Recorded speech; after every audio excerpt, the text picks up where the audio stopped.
اعوذ باللہ من الشیطان الرجیم بسم اللہ الرحمن الرحیم۔ معزز محترم سامعین، جیسا کہ آپ سب جانتے ہیں کہ میرا یہ یوٹیوب چینل اسلامی ویڈیو اور اس کے علاوہ ہماری روزمرہ زندگی میں جو مشکلات ہیں ان کا حل پیش کرتا ہے۔ آج کی اس ویڈیو میں ہم سورہ فلق اور سورہ ناس کی فضیلت کے بارے میں بات کریں گے اور اس کا خاص عمل ہمیں کیا کیا فائدہ دے سکتا ہے، ہم اس کو بھی دیکھیں گے۔ تو سب سے پہلے جو حضرات میرے اس یوٹیوب چینل پر نیو ہیں تو میں ان سے ریکویسٹ کروں گا کہ وہ میرے اس یوٹیوب چینل کو سبسکرائب کریں اور ساتھ لگے بیل آئیکن کو بھی ضرور پریس کریں، کیونکہ ہم روز اسلامی ویڈیو کو آپ کے ساتھ شیئر کرتے ہیں جو آپ کی زندگی میں بہت ہی کارآمد ثابت ہوتی ہیں۔ سب سے پہلے میں آپ سب کو سورۃ فلق اور سورۃ ناس کے ترجمے اور ساتھ ساتھ اس سورت کی تلاوت کر کے دکھاؤں گا، اس کے بعد میں اپنے وظیفے اور عمل کی طرف چلوں گا۔ اعوذ باللہ من الشیطان الرجیم، بسم اللہ الرحمن الرحیم۔ قل اعوذ برب الفلق من شر ما خلق ومن شر غاسق اذا وقب ومن شر النفاثات في العقد ومن شر حاسد اذا حسد۔ اے نبی کہو کہ میں صبح کے مالک اللہ کی پناہ مانگتا ہوں ہر اس چیز کے شر سے جو اس نے پیدا کی ہے، اور اندھیری رات کے شر سے جب وہ پھیل جائے، اور ان جانوں کے شر سے جو گرہ لگا کر پھونکتے ہیں، اور حسد کرنے والوں کے شر سے جب وہ حسد کرے۔ بسم اللہ الرحمن الرحیم۔ قل اعوذ برب الناس مالک الناس الہ الناس من شر الوسواس الخناس الذی یوسوس فی صدور الناس من الجنۃ والناس۔ آپ فرما دیجئے کہ میں لوگوں کے پروردگار کی پناہ میں آتا ہوں، لوگوں کے مالک کی اور لوگوں کے معبود کی، وسوسہ ڈالنے والے،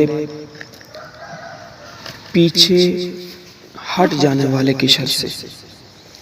جو لوگوں کے دلوں میں وسوسہ ڈالتا ہے، خواہ وہ جن میں سے ہوں یا انسان میں سے۔ محترم سامعین، آپ نے یہ دونوں صورتیں سنی اور اس کا ترجمہ بھی سنا۔ سب سے پہلے یہ قرآن مجید کی سب سے آخری دو صورتیں ہیں جو سورہ ناس اور سورہ فلق ہیں، اور ان دونوں صورتوں کو معاوضتین کہتے ہیں۔ یہ ان کا نزول کب ہوا اور ان کے نزول کا مقصد کیا تھا، اس سے پہلے آگاہی حاصل کیجیے۔ حضور اکرم صلی اللہ علیہ وآلہ وسلم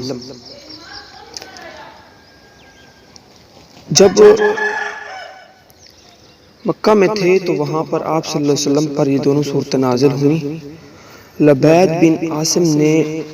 ایک یہودی تھا جس نے آپ پر جادو کیا،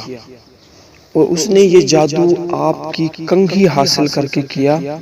اور جیسا کہ اس سورۃ فلق میں یہ بات وضاحت کر دی گئی ہے کہ پناہ مانگتا ہوں ان لوگوں سے جو گرہ لگا کر پھونکتے ہیں، تو آپ کی کنگھی کو اس شخص نے 11 مرتبہ گرہ لگایا، اور اس گرہ لگانے کے بعد اس نے اس کو ایک خشک کنویں میں لٹکا دیا، اور اس کے بعد آپ پر اس کے اثرات بھی مرتب ہوئے، لیکن بعد میں اللہ نے آپ پر 2 صورتیں نازل کی، اور ان 2 صورتوں میں اللہ نے آپ کو اس کے بارے میں آگاہی دی، اور ساتھ ہی ساتھ جبرائیل علیہ السلام نے آپ کو اس کے بارے میں مزید وضاحت کے ساتھ بتایا۔ تو آپ نے اس کنویں میں جا کر اس میں سے وہ کنگھی نکالی، تو آپ کے اوپر سے ایک بہت بڑا بوجھ جو آپ کو ہلکا ہونے لگا یا پھر ختم ہو گیا۔ ہر شخص اس کے منافع کا محتاج اور برکات کا بھی محتاج ہے۔ آپ صلی اللہ علیہ وسلم پر یہ جادو رات کے وقت کیا گیا تھا، اور یہ اس لیے کیا گیا تھا، اس کی جو وجہ تھی وہ حسد تھی۔ یقیناً اس نے آپ سے حسد کیا، اور حسد ایک ایسی بیماری ہے جو انسان کو زندہ تو رکھتی ہے لیکن نہ ہونے جتنا،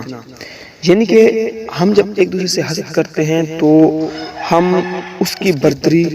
اس کی دولت یا پھر اس کی خوبصورتی پر کرتے ہیں، یا پھر اور بھی چیزیں ہوتی ہیں، اور یہ حسد انسان کو اس طرح کھا جاتا ہے جیسے دیمک لکڑی کو کھاتی ہے۔ قرآن مجید میں اور حدیث مبارکہ میں ان چیزوں کی وضاحت کر دی گئی ہے، جیسا کہ قرآن مجید میں تقریباً 25 مرتبہ یہ بات کہی گئی کہ جادو کے بارے میں بات کی گئی، اور جادو تو برحق ہے، لیکن حضور اکرم صلی اللہ علیہ وآلہ وسلم نے فرمایا جو جادو کرے یا کروائے یا گرہ لگائے یا لگوائے یا عامل کے پاس جائے اور اس کی باتوں کی تصدیق کرے، اس نے اس چیز کے ساتھ کفر کیا جو حضرت محمد صلی اللہ علیہ وآلہ وسلم پر نازل کیا گیا۔ اس کے علاوہ آپ صلی اللہ علیہ وآلہ وسلم نے فرمایا مجھے 7 چیزوں کے بارے میں اللہ نے ہدایت کی، جو 7 چیزیں ہیں ان سے بچو تاکہ اپنی زندگی تم خوش خرم گزار سکو۔ جو پہلی چیز ہے وہ ہے اللہ تعالیٰ کے ساتھ کسی کو شریک ٹھہرانا، یعنی اللہ کا ہمسر ڈھونڈنا، یا پھر اللہ کو جتنا رتبہ حاصل ہے اتنا ہی رتبہ کسی اور کو دے دینا، اور اپنی ساری لگاؤ اللہ کی بجائے کسی اور کی طرف لگا لینا۔ دوسرا جادو کرنا، کسی جان کو ناحق قتل کرنا، سود کھانا، یتیم کا مال کھانا، میدان جنگ میں پیٹ پھیر کر بھاگنا، اور مومن پاک دامن بھولی بھالی عورتوں پر برائی کی تہمت لگانا۔ یہ صحیح بخاری کی حدیث مبارکہ ہے۔ اس کے علاوہ ایک اور جگہ پر اللہ تبارک و تعالیٰ کے پیارے حبیب حضرت محمد صلی اللہ علیہ وآلہ وسلم نے فرمایا کہ یہ جادو ایک ایسا عمل ہے جو آپ کو اللہ اور اس کے رسول صلی اللہ علیہ وآلہ وسلم کی ناراضگی کی وجہ بن سکتا ہے۔ اس کے علاوہ حضرت عائشہ فرماتی ہیں کہ آپ روزانہ فجر کے وقت یہ صورتیں پڑھتے اور دونوں صورتیں پڑھ کر اپنے ہاتھوں پر پھونک مارتے، اور پھر اس کے بعد اپنے جسم پر ہاتھ پھیر دیتے۔ یہ آپ تقریباً ہر رات کرتے، اور اس میں سورہ اخلاص کو بھی شامل کرتے، سورۃ اخلاص، سورۃ ناس اور سورۃ فلق، اور یہ ہر رات 3 بار پڑھتے اور ہاتھوں پر پھونک مارتے۔ اس کے علاوہ ہم اپنے عمل کی طرف چلتے ہیں۔ جو ہمارا عمل ہے وہ یہ ہے کہ آپ نے اسے نماز فجر کے بعد یا پھر کسی بھی نماز کے بعد ان صورتوں کو 121 بار پڑھنا ہے، اور پڑھنے سے پہلے سورہ پڑھنے سے پہلے درود پاک بھی ضرور پڑھنا ہے، اور 11 مرتبہ پہلے درود پاک پڑھنا ہے، 11 مرتبہ اس وظائف کے بعد درود پاک پڑھنا ہے، اور ساتھ ہی پانی کے 1 گلاس پر دم کر دینا ہے، اور پھر اسے دن میں 2 مرتبہ اس پانی کو پی لینا ہے، اور اس وظیفے کو اپنی زندگی میں ایک خاص اہمیت